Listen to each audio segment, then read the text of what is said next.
I have a friend in the Unitarian Universalist Church. She and I were colleagues in Moscow, and we did side-by-side ministry together in some places, and we grew a friendship, and we would often walk together and catch up on life and ministry. And after my move, we decided we would continue to walk together. So that means a weekly phone call, often early in the morning, and she and I both set out from our respective homes in different states and different cities, and we walk and we talk.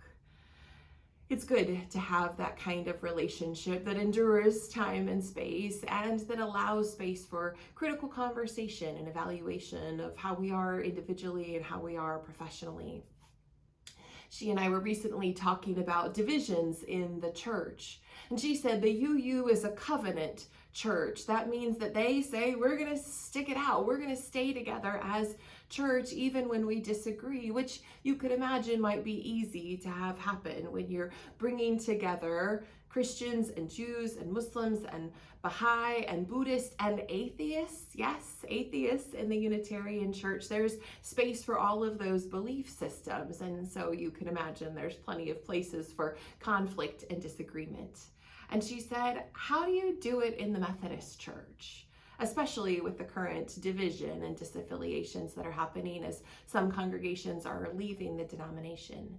And I said, it's sort of ironic to me that there is this division and the disaffiliation because historically, the Methodist Church is an umbrella church. We are strong believers in the both and that really comes from our theological beginnings. So way back, in the time of John Wesley, and a little bit before him, right? So there was the Catholic Church, the Roman Catholic Church, and it was often tied to a state. So if King so-and-so married this one and she was Catholic, then often King so-and-so's country became Catholic. And if they divorced, maybe he'd become something different. And so it was sort of politically bound.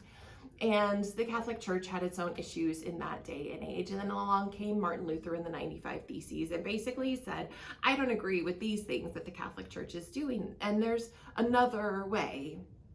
One particular point, though there were many, right, 95. One particular point is that some of how the Catholic Church was practicing their faith was in what we call works righteousness, that you had to do certain things to be saved.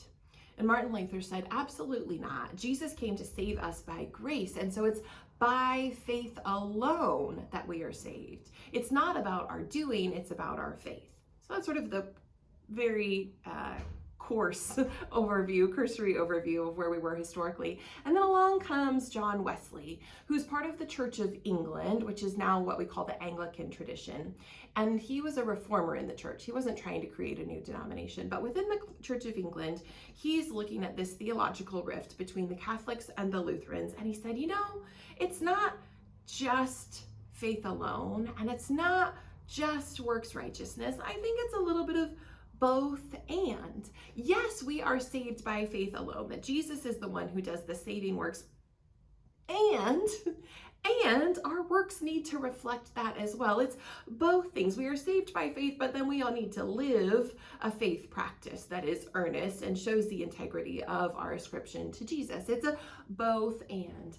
John Wesley did that in a lot of different places, pulling from this theological strain and this theological strain and coming together. So much so that there's sort of a doctrinal stance that's called the via media, the middle way. And it's sort of this pulling together.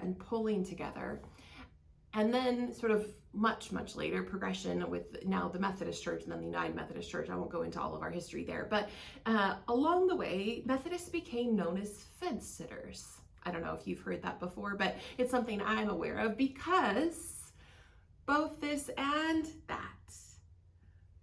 There's two things that we can have to hold true and hold in tension. That's very much intrinsic to who we are. That's how we became an umbrella church, is because we were often pulling from both sides. Yes, you and you. Yes, that theological position and that one. Yes, that scriptural understanding and that one. That these things can be held in tension and together to sort of keep us in faithfulness. So inherent to who we are as United Methodists is the diversity of belief systems. We don't say before you become a member, you have to ascribe to this, and this, and you can't veer from that. No, we choose the conversation, understanding that there are multiple ways to get at God and hold our faith and live our faith. We're a both and umbrella denomination. And lately, things have become fraught, as they have everywhere within our culture and political climate in our country. But for who we are, the core of who we are as United Methodists is a diverse body where we intentionally choose to hold the tension. I hope that we can continue to show integrity in who we are as United Methodists, following the Via Media, looking for the faithful positions that folks have held for ages.